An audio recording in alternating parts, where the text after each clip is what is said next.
You ever wonder how something as simple as a watch becomes a legend? How does a little machine that just tells time turn into a treasure, something that's passed down from one generation to the next? Well, let's get into it, because today we're talking about the one brand that basically defines that entire idea, Patek Philippe. And you've probably heard this famous line before, but it is so much more than just a clever marketing slogan. It's the whole philosophy of the brand, really, boiled down into one perfect sentence. This whole idea of being a caretaker, of legacy. That's the absolute key to understanding the Patek Philippe magic. We're going to keep coming back to this. So where did it all start? I mean, to really get what makes this brand tick, you got to go back, way back. We're talking about a history of watchmaking that's just unbroken. Okay, so they were founded way back in 1839, and right from the jump, Patek Philippe was all about innovation. And get this, in 1868, they created the world's first wristwatch. Can you believe that? At the time, it was just seen as a piece of jewelry, but it was the beginning of the end for the pocket watch.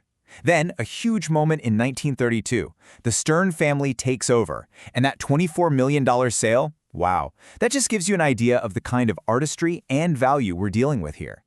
You know, they say you can judge a brand by the company it keeps. And wow, Patek Philippe's list of fans is just incredible. We're talking royalty, the biggest scientific minds in history, literary giants. When people like these are choosing your watch, you're not just making a timepiece, you're literally crafting a piece of history. And all that history, all that prestige, it has a very real impact on the bottom line.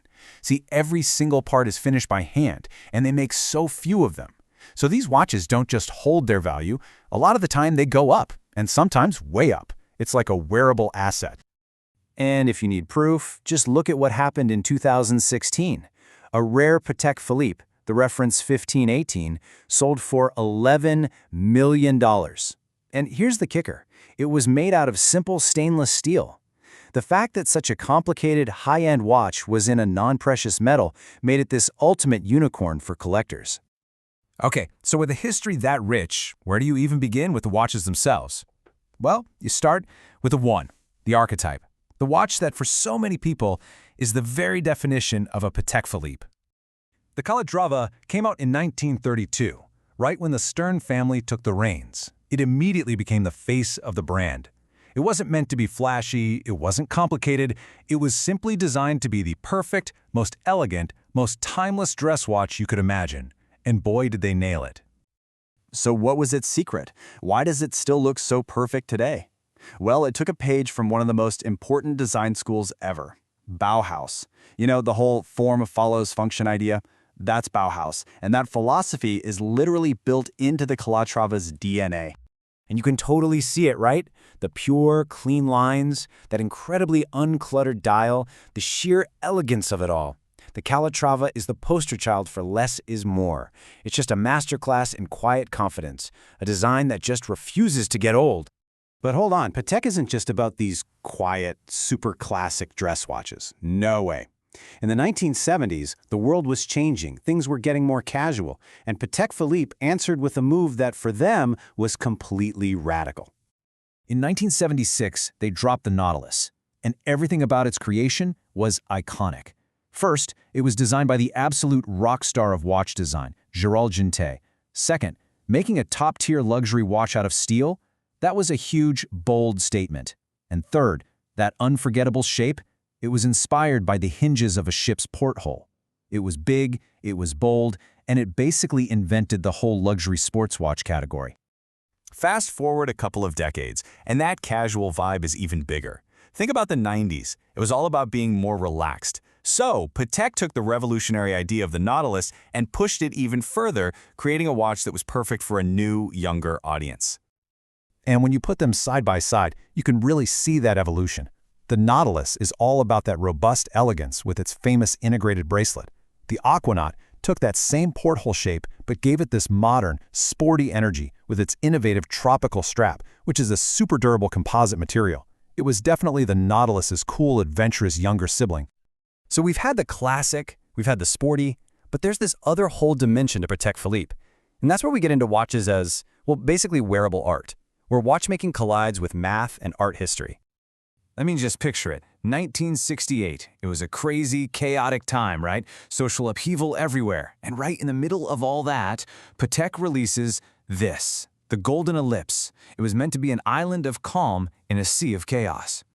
So how did they do it? They based its unique shape, it's not quite a circle, not quite a rectangle, on the golden ratio. This is that so-called divine proportion that you see everywhere in nature, in art, in architecture. There's just something about it that's incredibly pleasing and balanced to the human eye.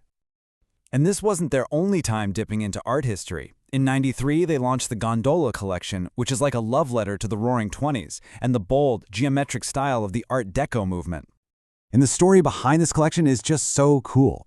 These non-round shapes were actually inspired by watches Patek made for a retailer in Brazil way back in the early 1900s. And the watches were so popular there that the owners formed their own exclusive club, and they called themselves the Gondolo Gang. How amazing is that?